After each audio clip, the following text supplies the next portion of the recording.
தேவ சமூகத்தை கூடி வந்திருக்கிற உங்கள் யாவருக்கு நன்றி நான் தெரிவித்துக் கொள்கிறேன். கர்த்தர் அவரை ஆசீர்வதித்து ஆண்டவரை நடத்துவாராக. அல்லேலூயா, அல்லேலூயா. கர்த்தருடைய கிருபை இந்த நாள் நம்மோடு கூட இருக்கிறபடினாலே ஆண்டவருக்கு நன்றி செலுத்துவோம். பிரியமானவர்களே, கழிந்த நாட்களே குரும் அவர்கள் பிரசங்கம் பண்ணும்படியான கிருபைகளை கர்த்தர் தந்தார். இன்றைக்கு மீண்டுமாய் கர்த்தருடைய வார்த்தை உங்களோடு கூட பகிர்ந்து கொள்கிற பெரிய பாக்கியத்தை கர்த்தர் தந்தபடினாலே ஆண்டவருக்கு நன்றி செலுத்துகிறேன். அல்லேலூயா, உற்சாகம். அல்லேலூயா. இடையில பலவீனப்பட்ட நாட்கள் உண்டு, பிரியமானவர்களே, மிகவும் சோர்ந்து போன நாட்கள் உண்டு, போராட்டத்துக்குள்ளே இருந்த நாட்கள் உண்டு. ஆனாலும் கர்த்தர் எல்லாவற்றை விடுவித்து இன்றைக்கும் உடைய சமூகத்தினை நிறுத்தின ஆண்டவருக்கு நான் நன்றி செலுத்துகிறேன். பிரியமானவர்களே, எங்களுக்காக தொடர்ந்து நீங்கள் ஜெபித்துக் கொண்டிருக்கீங்க, அதற்காக ஆண்டவருக்கு நன்றி செலுத்த கர்த்தரை ஆசீர்வதிப்பார். அல்லேலூயா, அல்லேலூயா. இன்றைக்கு ஒரு காரியத்தை நாம் அறிந்து கொள்ளும்படியாக இருக்கிறோம். பிரியமானவர்களே, இந்த ஆவிகளை குறித்து நாம் ஆராய்ந்து கொண்டிருக்கிறோம். வெளிப்பாடு நமக்கு சொல்லுகிற பிரகாரமாக 16வது அதிகாரத்துல வெளிப்பாடு நமக்கு கற்றுக் கொடுக்கிற பிரகாரமாக பிரியமானவர்களே, இந்த உலகத்துல ஆவிகள் இருக்கிறதை நீங்கள் அறிந்து கொள்ள முடியும்.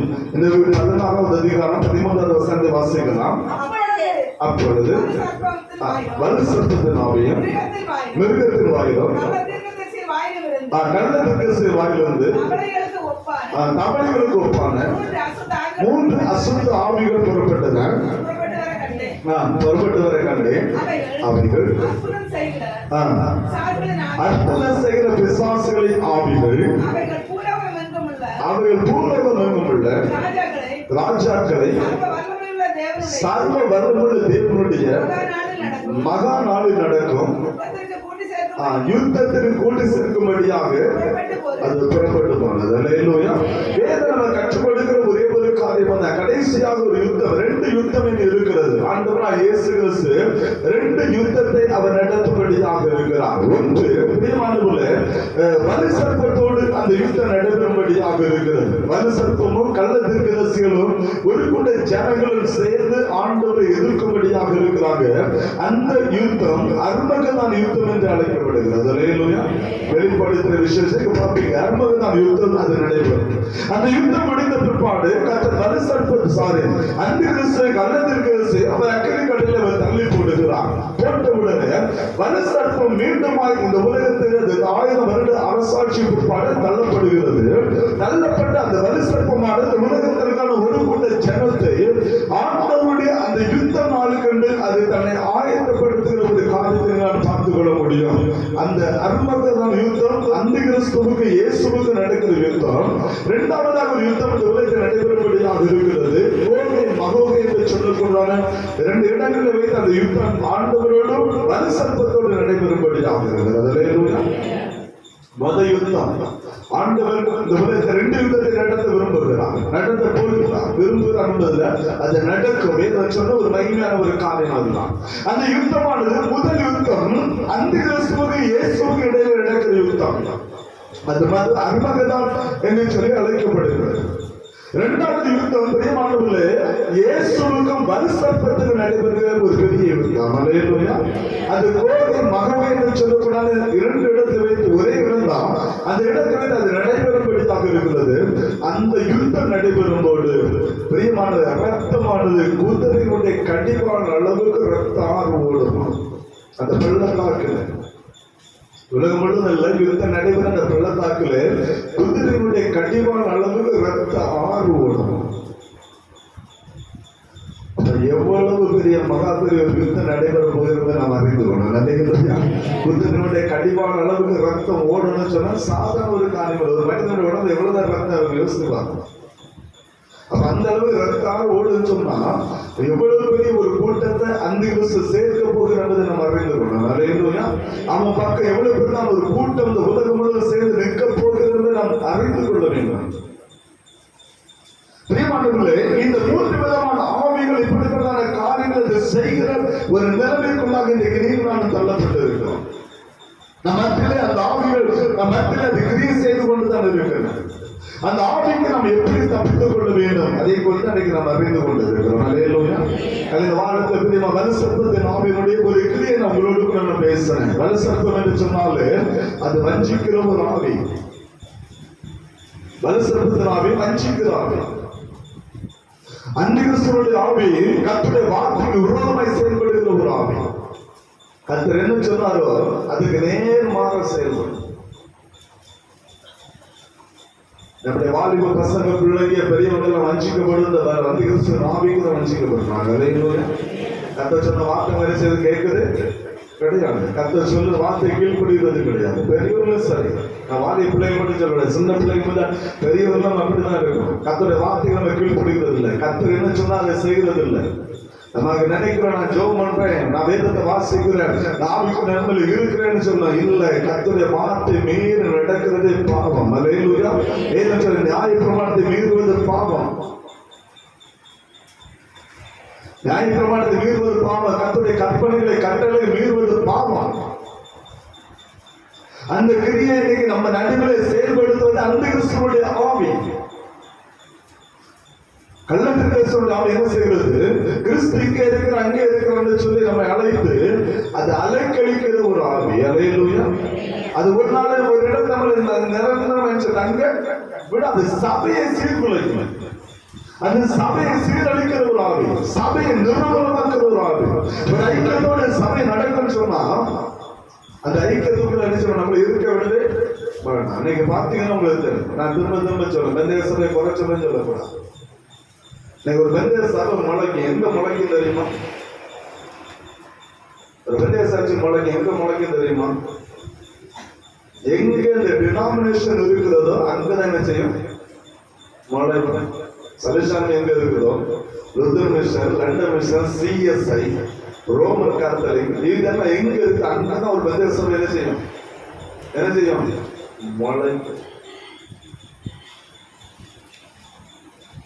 முதல்ல நம்மளை தேடி வர மாட்டாங்க.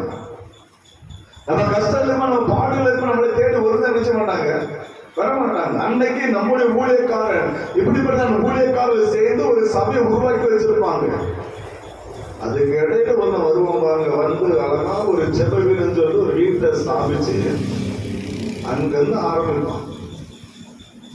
நமக்கு ஒரு குணம் உண்டு, என்ன தெரியுமா?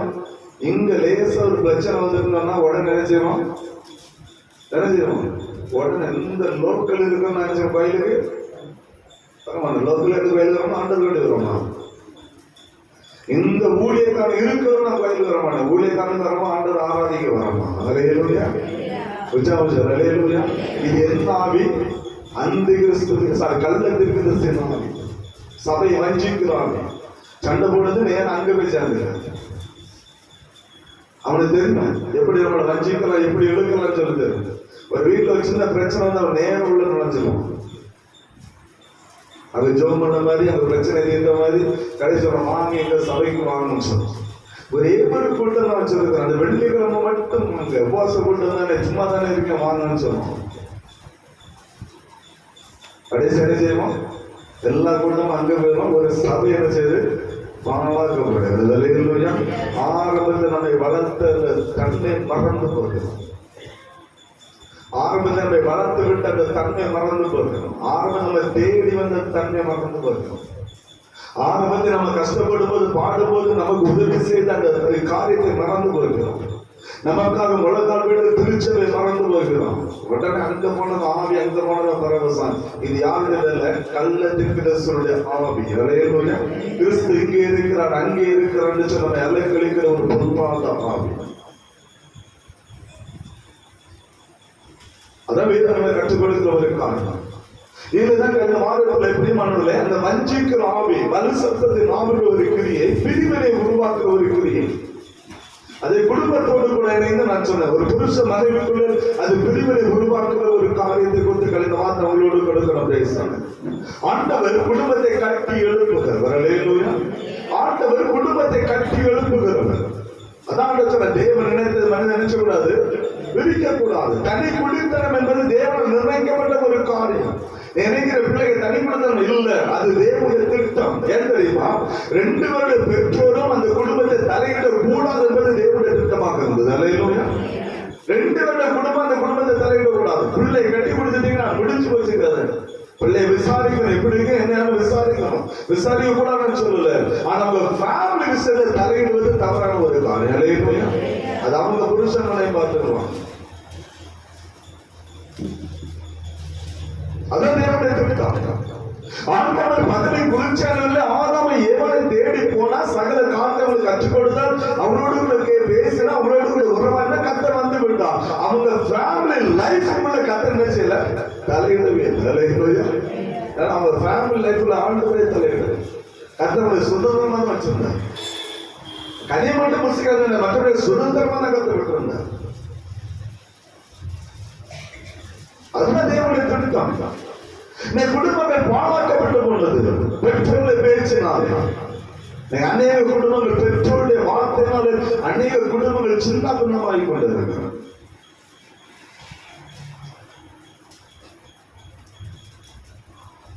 நாட்களை கொடுத்த இந்த பிரிவினை நாம் இந்த செய்தியை கேட்டு பிரியமான யூடியூப்ல போட்டு வந்த 2 குடும்பங்கள் இன்னைக்கு ஒன்று சேர்ந்து கர்த்தரை மகிமைப்படுத்திக் கொண்டிருக்கிறது. எதனாலே நாங்கள் பிரிந்தோம் என்பதை அவர்கள் அறிந்து கொண்டார்கள். பெற்றோர்களாலே இந்த காரியம் நடைபெற்றது என்பதை அவர்கள் அறிந்து கொண்டபடினாலே மீண்டுமாய் அவர்கள் பேசி புருஷன் மனைவி பேசி அது ஒன்றிணைந்து வாழக்கூடிய கிருபைகளை கற்றுக் கொடுத்துக் கொண்டிருக்கிறார். சந்தோஷம் ஆயிற்று. அந்த யோசித்துதான் குடும்பங்களை பிரிக்கிறது நம்முடைய வேலை இல்லை, குடும்பங்களை கட்டி காக்கிற வேலை நம்ம பார்க்கணும். ரெபெக்காள் என்கிற ஒரு மருமகள் வந்தாள் ஆபிரகாமுடைய குடும்பத்தில். ரெபெக்காள் என்கிற மருமகள் வந்தபோது வேதம் சொல்கிறது, அந்த ரெபெக்காள் நிமித்தம் ஈசாக்கு தன் தாயுடைய வருத்தத்தை அவன் மறந்து போனான். தாயுடைய வருத்தம், தாயுடைய அந்த அரவணைப்பை மறந்து போகக்கூடிய அளவுக்கு ரெபெக்காள் அவனிடத்தில் அன்பு செலுத்தினான். அதுவெல்லாம் தாய்க்கு அந்த துன்பம் உண்டான். சாகாளுடைய இழப்பு அவனுக்கு பெரிய ஒரு இழப்பு. தன் தாய் மறித்து போனாள். ஏற்றி நான் கலங்குறேன். ஆபிரகாம் என்ன செய்யணும் ஒண்ணுமே தெரியல. ஈசாக்குடைய வருத்தத்தை எப்படி மாற்றணும் தெரியல. கடைசி பொண்ணு கட்டி வச்சா சரியாங்க நம்ம என்ன சொன்னோம், கையிலுக்கு ஒரு கால் கட்டு போட்டா கால் கட்டு போட்டு நம்ம தான் கெடுத்துட்டு மலையிலா நல்லா புரிஞ்சுக்கணும். அன்னைக்கு ஆபிரகாம் நினைச்சோம், என் மகன் ஈசாக்கு ஒரு காரியத்தை செய்ய ஒரு பொண்ணு கட்டி வச்சுதான் நினைச்சான். அதே போல கல்யாணம் பண்ணி வச்சான். ஆனா ரெபெக்காள் பிரியமானவர்களே, அந்த குடும்பத்துக்கு ஆறுதலாக அந்த அல்லேலூயா அந்த குடும்பத்தை கட்டி காத்தார். பாருங்க, லாபானுடைய சகோதரி தான்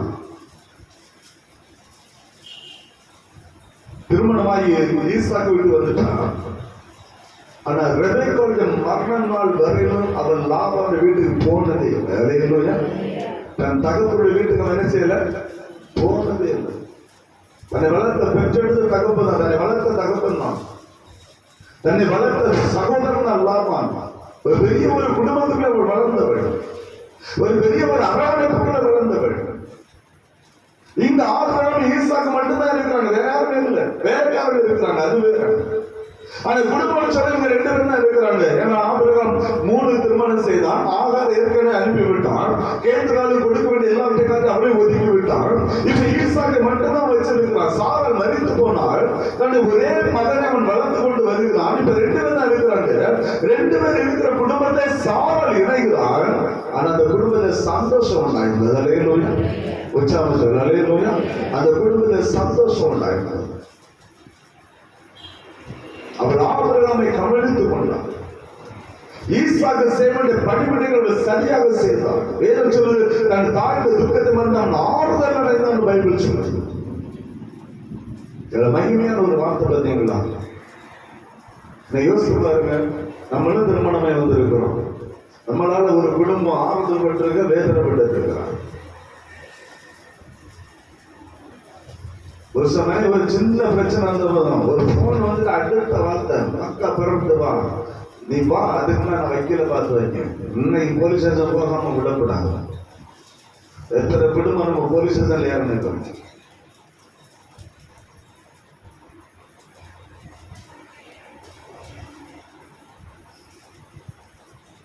எத்தனை குடும்பம் நம்ம போலீஸ் ஸ்டேஷன் காவல்துறையில ஏறினோம். எத்தனை குடும்பம் பிரிவினைக்கு நேராக கடந்து போய் கொண்டு இருக்கிறோம். எத்தனை பேர் கோல் சொல்லி நம்ம பிள்ளைகளுடைய குடும்பத்தை கெடுத்துட்டு இருக்கிறோம். வலுசற்பத்தின் ஆவி இந்த குடும்பத்தை கெடுக்கிற ஒரு பொதுவான காரியத்தை செய்து கொண்டிருக்கிறது.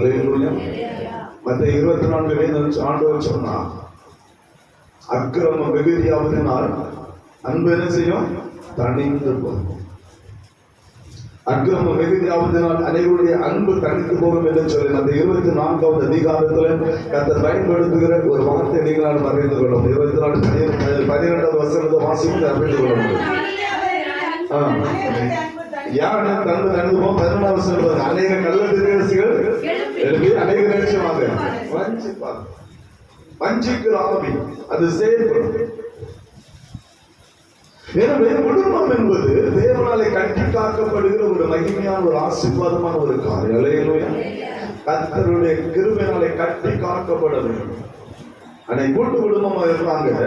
இன்னைக்கு நம்முடைய வாழ்க்கை என்ன பிரச்சனை, அதே பிரச்சனை அவங்களுக்குள்ள இருந்துச்சு, எல்லாம் இருந்துச்சு. ஆனா குடும்பத்தை கட்டி காத்தாங்க. வீட்டு சத்தம் வெளியே செய்யாது, வீட்டு சத்தம் வெளியே செய்யாது. அன்னைக்கு உள்ள பெண்கள் கட்டி காத்தாங்க குடும்பத்தை. அன்னைக்கு ஆண்கள் தவறு செய்யாமல் இல்லை, பெண்கள் தவறு செய்யாமல் இல்லை, பிள்ளைகள் தவறு செய்யாமல் இல்லை. அநேக பிரச்சனைகள் இருந்தது. பெண்கள் அநேக விதமான பாடுகள் அனுபவித்தார்கள். ஏன்னு சொன்னால் இன்றைய போல போன் வசதி ஒரு காரியம் அநேக கிடையாது. தன்னுடைய காரியத்தை மற்றவர்கள் போய் சொல்ல முடியாது. ஏன்னா குடும்பம் எல்லாம் அப்படித்தான் இருந்தது. இன்னைக்கு ஒரு பிரச்சனை வந்தா உடனே நம்முடைய உடன்பிறப்பு நம்முடைய பெற்றோருக்கு நம்ம தகவல் கொடுக்கிறோம். அன்னைக்கு அப்படிப்பட்ட நிலைமை இல்லை. ஆனால் அந்த நெருக்கடி மத்தியில குடும்பத்தை கட்டி காத்தார்கள். அல்லேலூயா. இன்னைக்கு நம்ம என்ன செய்யறோம், குடும்பத்தை என்ன பிரச்சனை வந்தா அவர் ஆடக்கூடிய ஆட்டல எங்க ஆடுவோம், தெருவில் வந்துதான், தெருவில் வந்துதான். குடும்ப மானம் ஊர் ஊரா சொல்லி, குடும்பமா சொல்லி குடும்ப மானத்தை கெடுக்கணும். புருஷனுடைய மானத்தை பெண்கள் கெடுக்கிறாங்க, பெண்களுடைய மானத்தை புருஷனுக்கு கெடுக்கிறாங்க. மாறி மாறி குறை சொல்லி பிரியமானவர்களே, தேவையில்லாத ஒரு காரியம். எங்க போனாலும் கடைசி எங்க தானே செய்யணும், வந்து செய்யணும். நிலையில என்னதான் ஆண்கள் நீங்க உங்க மனைவி நீங்க குறை சொல்லி எத்தனை பேர்ட்ட அவங்களை திறக்குற பேசினாலும் சரி, அவங்க கூட தான் நீங்க குடும்பம் நடத்தி ஆகணும். நிலையிலா அவங்க கூட தான். அதே போல பெண்கள் அப்படிதான். நீங்க என்னதான் அவங்க கணவன் மாதிரி தரக்குறை பேச உங்க குடும்பத்தை கேவலப்படுத்தி விட்டாலும் அதே புருஷன் உங்க குடும்பத்துக்குள்ள ஒரு ஃபங்க்ஷனுக்கு ஒரு காரணம் கூட்டி போய் தான் ஆகணும். அன்னை உங்க புருஷனுடைய கௌரவம் என்னோட யோசிப்பாங்க. மனைவியான புருஷனுக்கு கிரீடமா இருக்கும். நிலையிலா மனைவியான புருஷனுக்கு கிரீடமா இருக்கும். பைபிள் அப்படிதான் சொல்லுது. அதான் குடும்பத்தின் நிலைமை. குடும்பத்தை கட்டி காக்கிற அந்த பொறுப்பு நமக்கு அந்த வந்திருக்கிறார். இன்றைக்கு ஒரு காலத்து உங்களோடு நான் வைக்க வருகிறேன். வாசிக்கிற 1 யோவான் 4வது அதிகாரம் 21 வசனம். 1 யோவான் 4வது அதிகாரம் 21 வசனம். தேவனிடத்தில் அன்பு கூறுகிறவன் தன் சகோதரனிடத்திலும் அன்பு கூற வேண்டும் என்கிற இந்த கற்பனையை அவரால் பெற்று நல்ல தேவனிடத்தில் அன்பு கூறுகிறவன் தன் சகோதரனிடத்திலும் அன்பு கூற வேண்டும் என்கிற அந்த கற்பனை யாரால் பெற்றிருக்கிறோம், அவராலே பெற்றிருக்கிறோம். அல்லேலூயா. உச்சாம சொல்ல அல்லேலூயா. சகோதரர்களுக்குள்ளே கழிந்த நாட்களை சொன்ன போன வாரம் இல்ல, கழிந்த நாட்கள் உங்களோடு இந்த செய்தி பகிர்ந்து நான் சொன்ன காரியம் அதுதான். குடும்பங்களுக்குள்ளே அவன் பிரச்சனைகளை கொண்டு வந்து குடும்பத்தை பிரிக்கிறவன். இங்க சொல்கிறது சகோதர அன்பு என்பது தேவனால் கொடுக்கப்பட்ட மகாபெரிய ஒரு கற்பனை. அல்லேலூயா. குடும்பத்துக்குள்ளே சந்தோஷம், சமாதானம், பிரியமானது, உறவு, அன்பு இருக்க வேண்டும்.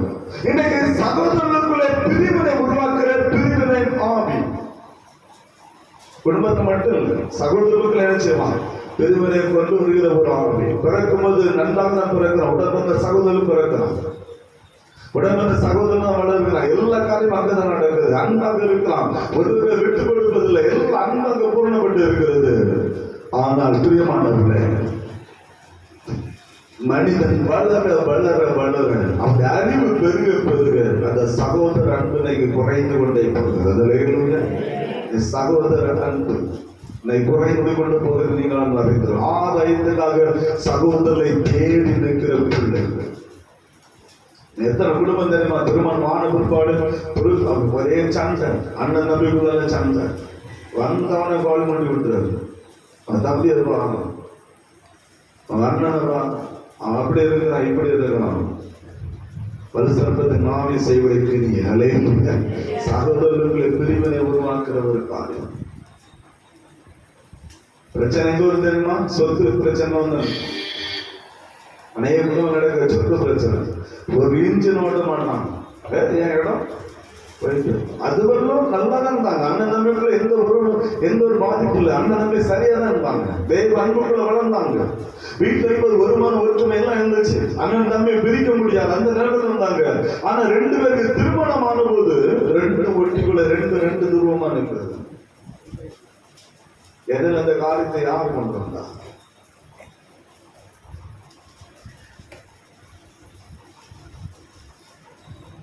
அதான் ரெபெக்காள சொன்ன குடும்பத்தை கட்டி காத்தவள். அல்லேலூயா. அப்பாவின் பிள்ளை அவன் என்ன செய்ய பிரிக்கவே இல்லை. 2 பேரும் பராமரிச்சான்.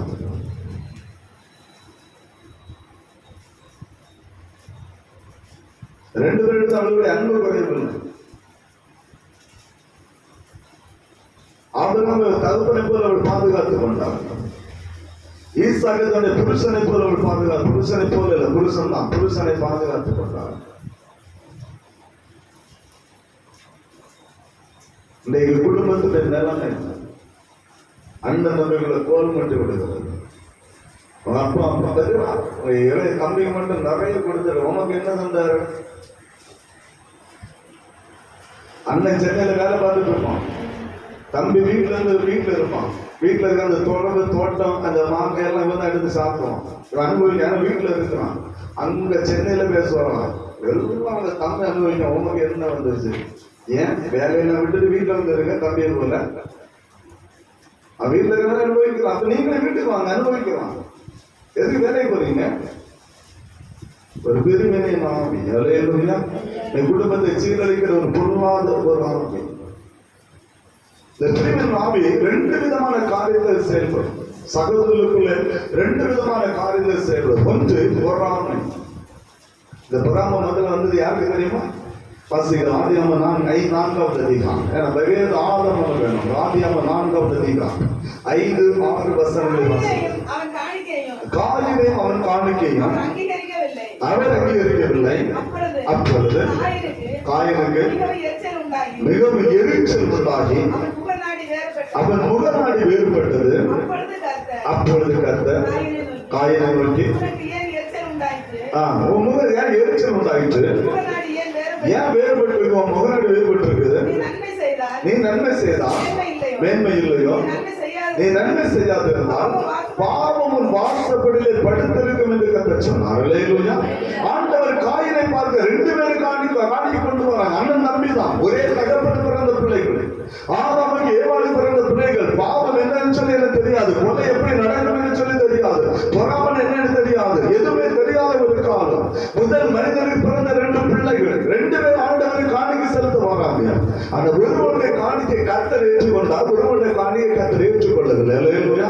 அந்த 2 பேருடைய மன நிலைமை பொறுத்து கர்த்தர் அந்த காணிக்கை செலுத்தும் போது கர்த்தர் மனதை பார்க்கிற கொடுக்கப்பட்ட காணிக்கை இல்லை, நாம் எப்படி கொடுக்கிறோம் என்பதுதான் தேவனுடைய பார்வையில் விலையேறப்பட்டது. அல்லேலூயா. 2 பேரும் காணிக்கை தான் கொண்டு வந்தாங்க.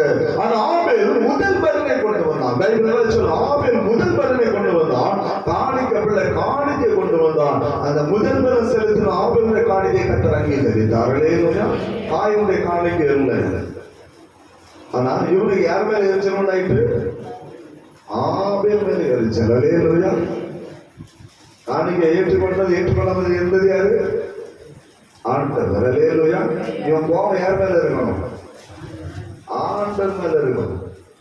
ஆனா இவன் கோபம் யார் மேல வந்துட்டு? ஆபேல் மேல எரிச்சல். பொறாமை. அவன் செய்தெல்லாம் நடக்குது, நான் செய்த மாட்டேன், நடக்குது. ஆண்டவர் பொறாமை. அவன் மட்டும் மேல போறான், நான் இப்படி இருக்கேன். பொறாமை. அவன் கிரிய அது மேன்மையானது. அவனை கர்த்தர் மேன்மைப்படுத்தி கொண்டே இருக்கிறார்.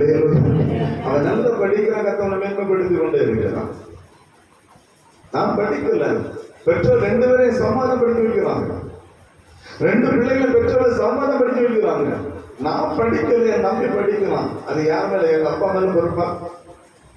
நான் செய்த தப்பு. அல்லேலூயா. அவனை போல் நான் நினைச்சிருக்கணும், படிச்சிருக்கணும். இங்க ஆபேல் போல் இவனை காணிக்கை செலுத்திருக்கணும். அங்கீகரிக்கிறது அங்கீகரிக்கப்பட்டுள்ளது கர்த்தர். ஆனா பொறாமை யார் மேல? ஆபேல் மேல பொறாமை. நடந்த சம்பவம் தெரியுமா? 8வது வசனம் வாசிக்கலாம்.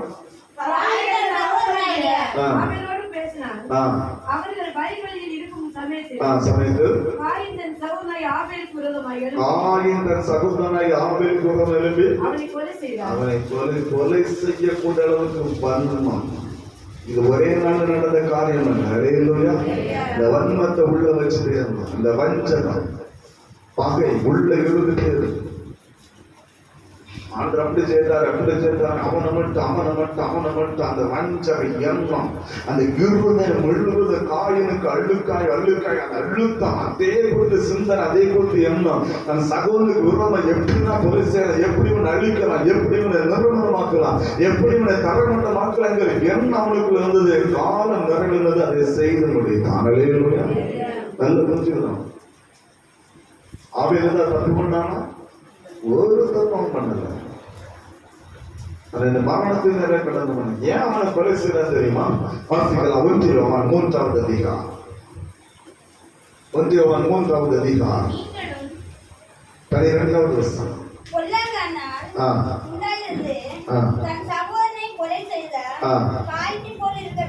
நல்ல கொஞ்சம் பொல்லாங்கனால் உண்டாயிருந்து தன் சகோதரனை கொலை செய்த காயனை போல் இருக்க வேண்டாம். அவன் எது நிமித்தம் அவனை கொலை செய்தான்?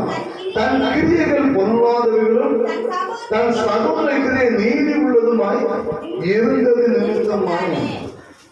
அவனுக்கு தன்னுடைய நீதி தான் செய்த காரியம் பொல்லாதவர்கள். ஆனா தன் தகுனை ஆபேலுடைய கிரியை நீதி உள்ளவர்களாக இருந்தது. இவனுக்கு வந்தது பொறாமை. வேதம் சொல்றது பொல்லாங்கனால் உண்டாயிருந்து. பொல்லாங்கனா சாத்தானுடைய கிரியைகளுக்கு தன்னை உட்படுத்தினபடினால தன் சகோதரனை கொலை செய்யக்கூடியவர்களுக்கு அவன் வந்தான். பிரிவினை மாவி தன் சகோதரனை பிரித்தப்பட்டது. இப்ப கொலைகாரன் என்ன செய்யறான்? பயந்து ஓடுதான். கொலை செய்யணும், பயந்து ஓடான். தலைநிமிர்ந்து இருக்கக்கூடியவன் காயம் பயந்து ஓடுவான். ஆண்டவரோடு பேச ஆரம்பிச்சார். அவன் நான் காவலாளியா, கற்பனை இழுத்து பேசக்கூடிய பொய் சொல்லுகிறான். நான் அவனுடைய காவலாளியா, அவனை பத்தி எனக்கு தெரியவே தெரியும். ஆண்டவர்கள் இல்லை, அவனை ரத்தம் என்ன நோக்கி கூப்பிடுன்னு சொன்னார். நீ அவனை கொலை செய்த அந்த ரத்தம் என்ன நோக்கி கூப்பிடுன்னு சொன்னார். ஓடுங்க கர்த்தர் வீடுல பேசிட்டே போறாரு. கதர் ஆண்டவரை என்னை கொண்டு போடுவாங்களேன்னு சொன்னாங்க. ஆண்டவர் அப்ப அவங்களுக்கு அடையாளத்தை போட்டு அனுப்பினார். ஆயின கொண்டு 7 சுமரம் சொல்லி கத்தரோட அடையாளத்தை போட்டு அனுப்புகிறார். யோசித்து பார்த்தோம். பொறாமை வஞ்சக சகோதரர்களுக்குள்ள அவன் முன்னேறி விடுவானோ, சொத்தை கொண்டு போய் விடுவானோ, பணத்தை பங்கு வச்சிருவானோ. பெற்றோர்கள் அதற்கு உடந்தையாக இருக்கிறாங்க. நல்லா புரிஞ்சுக்கணும். ஒரு மகனோடு சார்ந்து ஒரு மகனை பகைக்கிற பெற்றோர்கள் இருந்து கொண்டுதான் இருக்கிறாங்க. ஒரே வயிற்றிலே பிறந்த பிள்ளைகள் இங்க நடந்திருக்காங்க. ஒரே வயிற்றிலே பிறந்த பிள்ளைகள் பகை, பொறாமை, பொருளாதாரங்களுக்கு இடம் கொடுத்தான். சாத்தானுடைய வழிகள் நடந்து கொண்டான். வலுசப்பட்ட நாவை அங்கு கிரியை செய்ய ஆரம்பிக்கிறது. சகோதரர்களை பிரிவினை உருவாக்குறது. எங்க உருவாக்குறது? பலிபீடத்தின் நடுவில் உருவாக்குறது. கர்த்தருக்கு காணிக்கை செலுத்துகிற இடத்தில் அந்த பிரிவினை உருவாக்குறது. என்ன சொன்னா, ஒருவருடைய காணியை கர்த்தர் அங்கீகரித்தால் ஒருவரை கர்த்தர் ஏற்றுக்கொள்ளவில்லை. 2 பேரும் ஒரே தாய் பிள்ளைகள் தான். ஒருவரை ஏற்றுக்கொள்ள ஒருவரை ஏற்றுக்கொள்ளவில்லை. அது கர்த்தருடைய காரியம். தேவசமந்த முறை பிரிக்க வேண்டும். ஆண்டவரை ஏன் இப்படி செய்கிறீர்கள்? தேவசமந்த முறையை பிரிக்க வேண்டும். முறையிடல.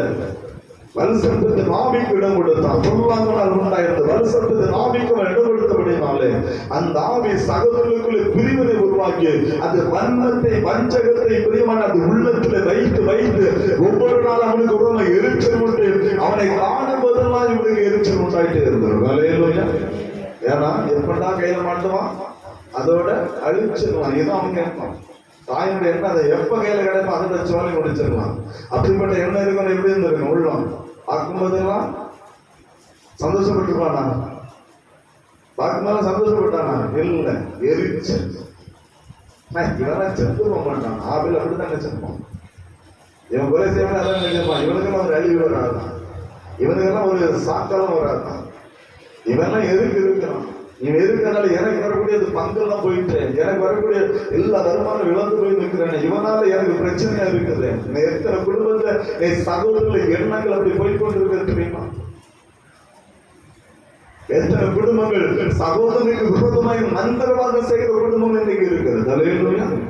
சகோதரனை அழித்து போடுவன், என் மந்திரவாதம் செய்கிற குடும்பம் எனக்கு இருந்து கொண்டு தான் இருக்கு. பிரிவினை நாம்பி பயில வந்து அழகா பாடுவாங்க, அன்பு கூறுவேன் இன்னும் அதிகமா. அன்பு எங்க போச்சு? பயில வந்து அழகா பாடுவாங்க. பயில வந்து போய் பயில பக்கத்துல சகோதரன் வந்தாலே எரிச்சு உண்டாயிரும். பாட்டு என்ன பாட்டு? பாட்டு என்ன பாட்டு? அன்பு கூறுவேன். யாரிடத்தில்?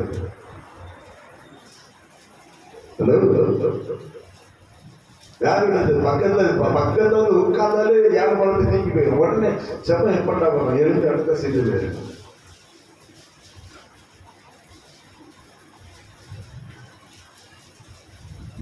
நடக்குதான் நடக்குதுயா? நடக்குதான் நடக்கல? குடும்பத்துல நடக்கிற ஒரு காரியம்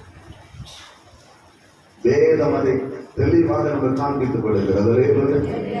அது வஞ்சிக்கிற பிரிவினாவி பரிசுத்தம் அப்படிப்பட்ட எண்ணம் உங்களுக்குள்ள இருக்குமானா உங்களுக்குள்ள செயல்படுகிற ஆவி பரிசுத்தத்தின் ஆவி என்பதை மறந்து விடக்கூடாது. இன்றைக்கு ஒரு சம்பவம் நடந்திருக்கும். அந்த சம்பவத்தை மனசை வச்சு வச்சு காயினை போல உள்ள வச்சு வச்சு வச்சு வச்சு வச்சு பள்ளி வாங்குற ஒரு கிரியை.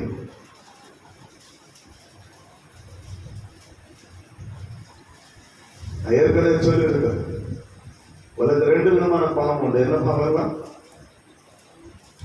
2 விதமான பாவம் உண்டு. என்ன பாவம்?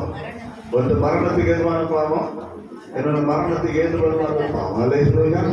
மரணத்துக்கு ஏதுவான பாவம், மரணத்துக்கு ஏதுவல்லாத பாவம். நல்லா புரிஞ்சுக்கலாம். இந்த மரணத்துக்கு ஏதுவல்லாத பாவத்தை மன்னிப்பு உண்டு, மரணத்துக்கு ஏதுவான பாவத்தை மன்னிப்பு கிடையாது. மரணத்துக்கு ஏதுவான பாவம் வேதம் 2 காரியத்தை சொல்லுது. ஒண்ணு, ஆவியானவருக்கு விரோதமா செய்த இன்மையில் மரணம் அவனுக்கு மன்னிப்பே கிடையாது. பரிசுத்த ஆவியானவருக்கு விரோதமா செயல்பட்ட இன்மையில் மரணம் அவனுக்கு மன்னிப்பே கிடையாது. 2வது என்ன தெரியுமா? நீங்க மன்னிக்கலன்னா உங்களுக்கு மன்னிப்பே கிடையாது. அல்லேலூயா. அல்லேலூயா. மத்தேயு சுவிசேஷத்துல ஆண்டவர் குறித்து தெளிவாக சொல்லுகிறார். மத்தேயு சுவிசேஷத்துல வரும்போது கர்த்தர் சொல்லுகிற ஒரே ஒரு காரியம் அதுதான். மலை பிரசங்கத்துல ஆண்டவர் கற்றுக் கொடுக்கும் போது பிரியமானவர்களே, நம்முடைய ஜனத்தை பார்த்து ஆண்டவர் சொன்ன, நம்முடைய சீஷர்களுக்கு ஆண்டவர் கற்றுக் கொடுக்கும் போது ஜனங்களை கற்றுக் கொடுக்கும் ஆண்டவர் சொன்னார். மத்தேயு 6வது அதிகாரம் 14-15 வசனத்தை வாசிக்கலாம். மனுஷனுடைய தப்பிதங்களை நீங்கள் அவர்களுக்கு மன்னித்தால் உங்கள் பரமபிதா உங்களுக்கு மன்னிப்பார். மனுஷனுடைய தப்பிதங்களை நீங்கள் அவர்களுக்கு மன்னியாக இருந்தால் உங்கள் பிதா உங்கள் தப்பிதங்களையும் மன்னியாது. நீங்க மன்னித்தாலும் தேவ சமூகத்தில் மன்னிப்பு உண்டு. மன்னிக்காமல் போவது மரணத்துக்கு எதுவான ஒரு பாவம். ஒரு மனிதன் தவறு செய்யும்போது அந்த தவறை மன்னிக்காமல் மனதுக்குள்ளே வஞ்ச ஆவிகளை போல வஞ்சிக்க நிலத்தோடு உள்ளத்தில் வைத்து வைத்து வைத்து பழிவாங்க எண்ணத்தோடு அவனுக்கு உருவமாக செயல்பட்டுக் கொண்டிருப்பவர்கள் காயினை போல செயல்பட்டுக் கொண்டிருப்போம் என்று சொன்னால் பிரியமான தேவ சபையை கர்த்தர் உங்கள் பாவத்தை தான் மனிதன் வைத்திருப்பார். உங்கள் பாவங்களுக்கு கர்த்தர் மன்னிப்பு தருவதில்லை. நினைக்கலாம் நான் தப்பு செய்து அவனை மன்னிச்சிருவாரு, அவன் எனக்கு அமைச்சு அவனை பாவத்தை மன்னிக்க மாட்டார். இல்ல, நீங்க மன்னிக்கலாம் கர்த்தர் உங்க பாவத்தை ஆண்டவர் மன்னிக்க போறது. அல்லேலூயா. தலைகளை நின்று நீங்க ஜெபம் பண்ணாலும் சரி. ஆனா இந்த வசனத்தை சொன்னது அவர் தான் சொன்னார். அல்லேலூயா. அல்லேலூயா. இது ஆண்டவர் தான் சொன்னாரு. நான் இப்படிதான் மன்னிக்க மாட்டேங்களா? அவர் தயாள குணமா இருக்கும்போது நீங்க வன்கணமா இருக்க. அவர் தயாள குணங்களோட ஏன் பாவத்தை மன்னிக்கிறார் இல்லையா? நான் ஏன் அடுத்தவன் பாவத்தை மன்னிக்க கூடாது? அது ஏன் நான் வஞ்சகத்தை வச்சு பொறாமையோடு நான் தெரிகிற காயினை போல சகோதரர்களை பிரிவினை உருவாக்குற அந்த இரண்டாவதாக சகோதரர்களை பிரிவினை உருவாக்க காரணம் பெற்றோர்கள். பெற்றோர் தான் அது காரணம். முதல் சொன்ன பொறாமை, 2வது சொன்ன பெற்றோர்கள். ஆதியாகமம் 25வது அதிகாரம் 22வது வசனத்தை வாசிக்க அறிந்து கொள்ள முடியும். வாசிக்கலாம். ஆதியாகமம் 25:22.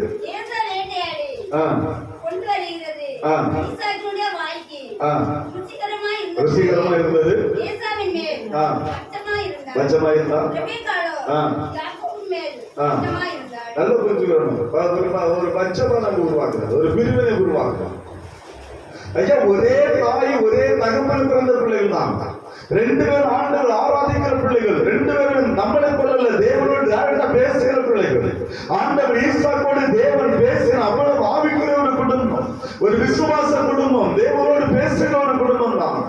அபிஷேகம் பண்ணப்பட்ட குடும்பம் தான், பரிசுத்தமாய் வாழ்கிற ஒரு குடும்பம் தான். அந்த குடும்பத்துல 2 பிள்ளைகள் பிறக்கிறாங்க.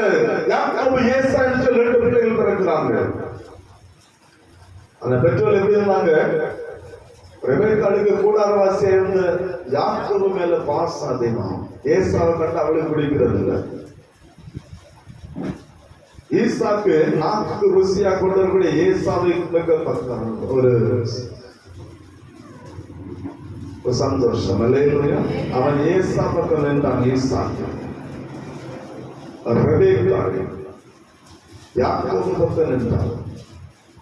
செய்ய வேண்டிய கடமை சரிதான் செய்தாங்க. பெரியவர்களுக்கு செய்ய வேண்டிய கடமை, வீட்டுல சோறு எல்லாம் கறியெல்லாம் பொங்கிதான் வச்சிருந்தாங்க. அவனும் சாப்பிட்டுதான் போனான். ரெபெக்காள் செய்ய வேண்டிய கடமை மூத்தவனுக்கு செய்யதான் செய்தான். ஈசாக்கு அதே போல யாக்கோபு எல்லாத்தையும் சந்திக்கதான் செய்தான், இல்லைன்னு சொல்ல. ஆனா பாசம், அந்த அன்பு, அது எப்படிப்பட்டதாக இருந்தது நான் புரிந்து கொள்ளவேன். ஈசாக்கு யாக்கோபை விட ஏசாவை அதிகமாக நேசித்தான். ரெபெக்காள் ஏசாவை விட யாக்கோபை அதிகமாக நேசிக்க ஆரம்பித்தான். இதனால உண்டான பிரிவினை ஆவி அல்லேலூயா கிரியை செய்ய ஆரம்பித்தது. ஒரு காலகட்டத்தில் ஏசாவுக்கு விரோதமா செயல்பட ஆரம்பித்தவர்கள் ரெபெக்காள். ஆனா யாக்கோபுக்கு எல்லாம் ஏசு ஆசீர்வதிக்கப்படக்கூடாதுன்னு நினைச்சவன், ஆசீர்வாதம் ஏசாவுக்கு போயிடக்கூடாதுன்னு நினைச்சவன். நல்லா புரிஞ்சுக்கிறாங்க. ஏசாவுடைய சகல ஆசீர்வாதத்தை யாக்கோபு பெற்றுக்கொள்ள தந்திரமாய் செயல்பட்டவர்கள் ரெபெக்காள். அல்லேலூயா. அநேக குடும்பம் நடக்குது. அநேக குடும்பம் நடக்கிற ஒரே ஒரு காரியம் தான், ஒரு பக்கம் சாய்ந்து ஒரு பிள்ளை ஒதுக்கி வைக்கிற பெற்றோர்கள், ஒரு பக்கம் மாத்திரமே சாய்ந்து ஒரு பிள்ளை ஒதுக்கி வைக்கிற பெற்றோர்கள். எத்தனை குடும்பத்தை இருக்குது? நம்ம பெற்றோர்களை பிள்ளைகளை பிரித்து வைக்கிறார்கள். பிரிவினை ஆவி பெற்றோர் மூலமாய் அநேக குடும்பங்கள் செயல்பட்டுக் கொண்டுதான் இருக்கிறது. அந்த வார்த்தை பிரிவினை ஆவி பிள்ளைகள் குடும்பத்தை பிரிக்கிறது, இங்க பிள்ளை சகோதரத்துவத்தை பிரிக்கிறது. அல்லேலூயா. பிரிவினை ஆவி ஆவிக்குரிய பிள்ளைகள் தான், தேவனோடு பேசுகிற பிள்ளைகள் தான், பரிசுத்தமாக வாழ்ந்த பிள்ளைகள் தான், கர்த்தருடைய இருதயத்தை கேட்ட பிள்ளைகள் தான். ஆனா பிள்ளைகள் நடுவில் அவனுடைய அன்பு எப்படி இருந்தது? பிரிவினை ஆவி.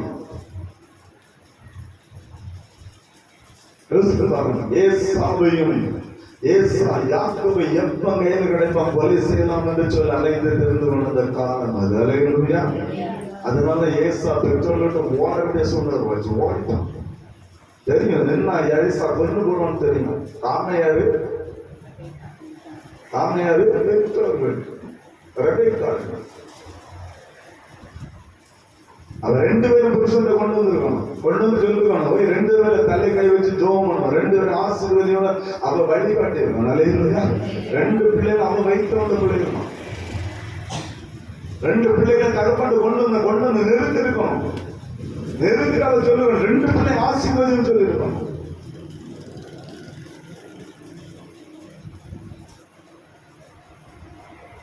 நல்லா புரிஞ்சுக்கலாம். எப்படிலாம் செயல்பட என்பதை நீங்க நான் அறிந்தவர்கள். பெருமை நாவி சகோதரர்களுக்குள்ள அது பெருமையை உருவாக்கி மனிதனை அழித்துக் கொண்டிருக்கிறார். எனவே தான் சொன்னார். என்ன சொன்னார் தெரியுமா? 1 யோவான் புத்தகத்தை திருப்பிக் கொள்ளலாம், 1 யோவான் புத்தகத்தை திருப்பிக் கொள்ளலாம். கர்த்தர் சில காரியங்களை கற்றுக் கொடுத்து கொண்டிருக்கிறார். 1 யோவான் புத்தகம் 3வது அதிகாரம்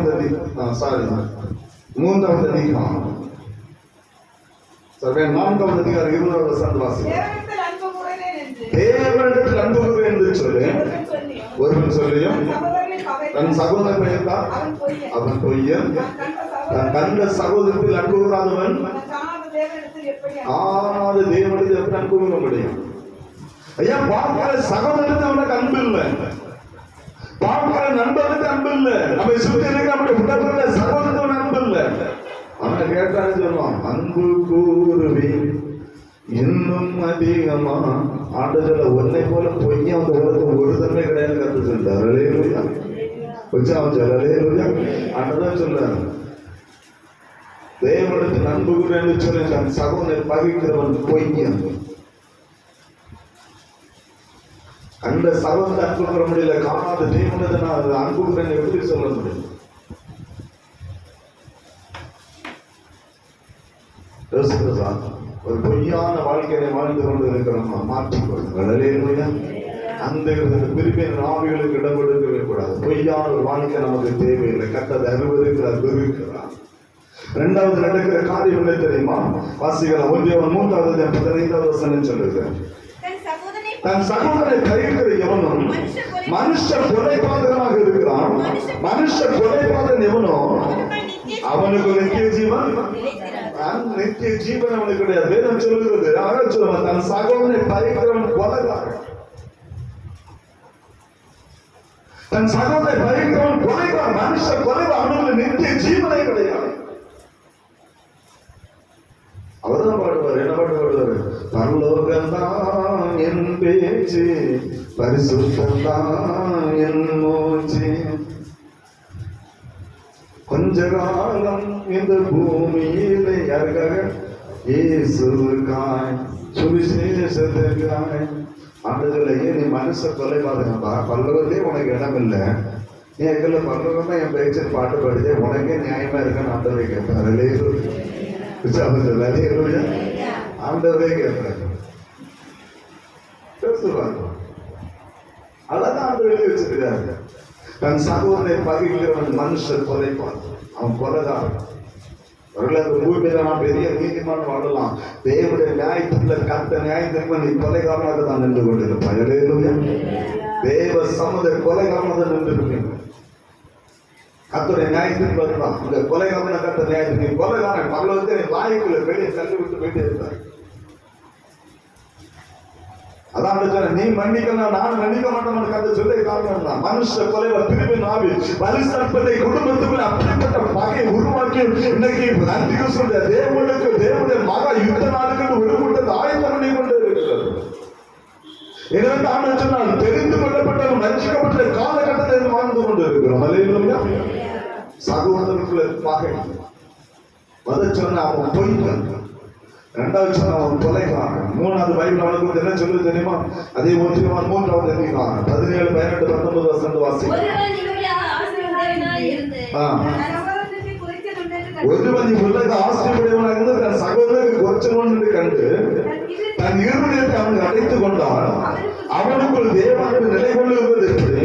என் பிள்ளைகளே, வசனத்தினாலும் நாவினாலும் அல்ல, கிரியையினாலும் உண்மையினாலும் அன்பு கூறப்படுவோம். இதனாலே நாம் நம்மை சத்தியத்துக்குரியவர்கள் என்று அறிந்து நம்முடைய இருதயத்தை அவருக்கு முன்பாக ஆண்டு அழகா சொல்றாங்க. ஒருவன் இவ்வுலக ஆசையுடையவன் வசதி இருக்கு, சகோதரனுக்கு இல்லை. அவன் கேட்கிறான், இருதயத்தை அடையவே கூடாது. அதெல்லாம் கொண்டு வந்தவன் நேரம் இல்லை. அவன் கஷ்டப்படுறான், அவன் கேட்கிறான். நம்மள்ட்ட இருக்குதானே செய்யணும். அதான் கட்டுப்படுது. அவன் 2 இருந்தா உடனே இல்லாதவனுக்கு உடனே கட்டுப்படுத்தான். நல்ல பந்துகள் தன் சகோதரனை இருதயத்தை அடைக்கிறவன். இவனுக்கு நான் கொடுக்கணுமா, இவனுக்கு நான் செய்யணுமா? வீட்டுல பணம் இருக்கணும், தம்பி அதிகமா, ஏன்னா ஒரு 1000 ரூபாய் தானே அதிகமா, 5 பைசா இல்லைதான்.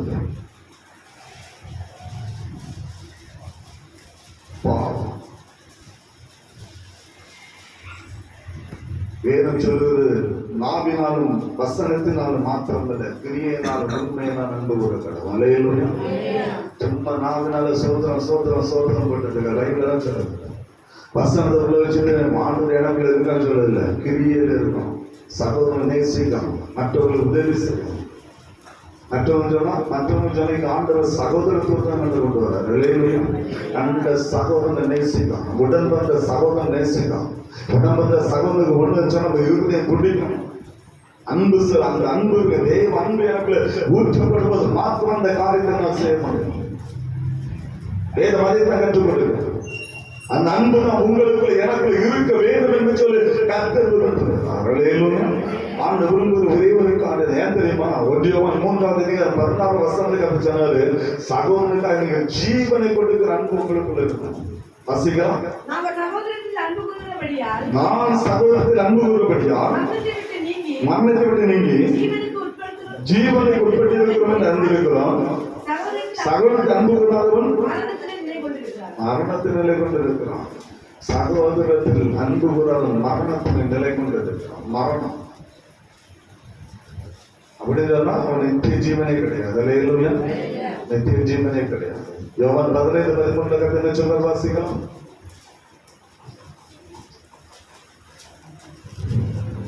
ஒருவன் தன் சிநேகிதனுக்காக தன் ஜீவனை கொடுக்கிற ஒருவன் தன் சிநேகிதனுக்காக ஜீவனை கொடுக்கிற அன்பிலும் மேலான அன்பு வானமேல சகோதரனுக்காக ஜீவனை கொடுக்க ஆயத்தமாக. அல்லேலூயா.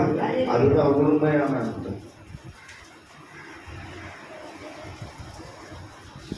சகோதரர்களை பிரிவினை ஆவி, சகோதரரை பிரிக்கிற ஒரு பொல்லாத வலு சர்ப்பத்தின் ஆவி குடும்பங்களை சின்னாபின்னமாக்கி கொண்டு இருக்கிறது. முதல்ல சொன்ன புருஷ மனைவி பிரித்து குடும்பத்தை சின்னாபின்னமாக்கி கொண்டு இருக்கு. இரண்டாவது சகோதரர்களுக்குள்ளே ஒற்றுமில்லாதபடிகள் சகோதரர்களுக்குள்ளே பிரச்சனை உருவாக்கி சின்னாபின்னமாக்கி கொண்டு இருக்கிறது. குடும்பமே நடுத்தல் என்பதை சீரழிந்து கொண்டு இருக்கிறது.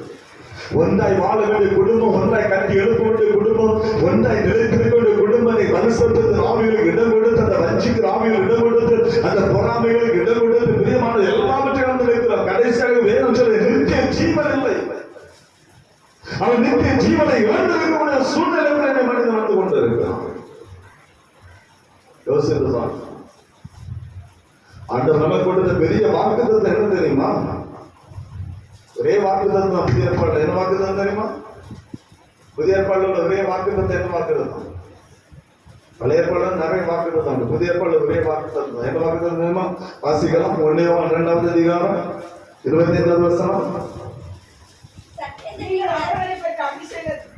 1 யோவான் 2வது அதிகாரம் 25. நித்திய ஜீவனை அழிப்பேன் என்பது அவன் மக்களுக்கு செய்த நித்திய ஜீவனை அழிப்பேன் என்பதை கர்த்தர் கொடுத்த வாக்குத்தத்தம். சபைக்கு கேட்க சொல்லு ஒரே வார்த்தை, நான் உனக்கு நித்திய ஜீவனை தருவேன். நீங்கள் நான் அந்த நித்திய ஜீவனை பெற்றுக்கொள்ளுவதை காத்த ஜீவனை கொடுத்தார். நம்ம என்ன செய்யணும்? வலுசர்ப்பத்தின் ஆவியில் இடம் கொடுத்து குடும்பத்தை பிரித்து சின்னாபின்னமாக்கி அந்த நித்திய ஜீவனை இழந்து வருகிறோம். ஆண்டவர் தாரன் சொன்னாரு, நாங்கள் இழந்து இருக்கிறோம். ஏன்? பகை, பிரிவினை. பிரியமானவர்களே, அந்த ஆவிக்கு ஒரு நாள் இடம் கொடுக்கவே கூடாது. எத்தனை பாடு, எத்தனை கஷ்டம் வந்தாலும் சகோதரத்துவம் நமக்குள்ள இருக்கும் போதுதான் அதை கட்டி காத்து எழுதும். ஆண்டவர் அதனால சொன்னாரு, எப்பா காணிக்க செலுத்த முன்னால் என்ன செய்யும்? யாருடையது? அவன்கிட்ட ஏதாவது குறை இருந்து விடுச்சு, அவன்கிட்ட ஏதாவது மனஸ்தாபம் இருக்கா, போ அவன்கிட்ட போய் ஒப்புரவாக சொன்ன ஒப்புராயிட்டு வந்து எனக்கு காணிக்க செலுத்த சொன்னாங்க. சகோதர அன்பை வளர்க்கிறவர் கர்த்தர். சகோதரத்துக்குள்ளே அன்பை வளர்த்து குடும்பத்தை கட்டி காத்து எழுப்புவது கர்த்தர். எனக்கு அந்த வலுசர்ப்பத்தின் ஆவிகளுக்கு, அந்த பிரிவின் ஆவிகளுக்கு இடம் கொடுத்து எல்லாவற்றையும் இழந்த சின்னாபின்னமாய் சித்தரிக்கப்பட்ட பிள்ளைகளை போல இருக்கணும். அப்படி அல்ல. திருச்சபை குடும்பத்தை கட்டி காக்கிற பிள்ளைகளாக மனநிலையில குடும்பத்தை கட்டி காக்கணும். பெற்றோர் நீங்க கவனமா இருக்கணும். உங்க பிள்ளைகள் 2 இடத்திலும் அன்பு செலுத்தணும். ஒரே அன்பு 2 இடத்திலும் செலுத்தப்படட்டும். ஒரே அன்பு செலுத்தப்படட்டும். பட்சபாதமுள்ள பிள்ளைகளை இரவே காலைகளை பார்க்காதீங்க. ஈசான் இரவே காலைகளை பார்க்காதீங்க. சகோதரர்களை பகை உருவான். அப்படிப்பட்ட காரியம் அல்ல.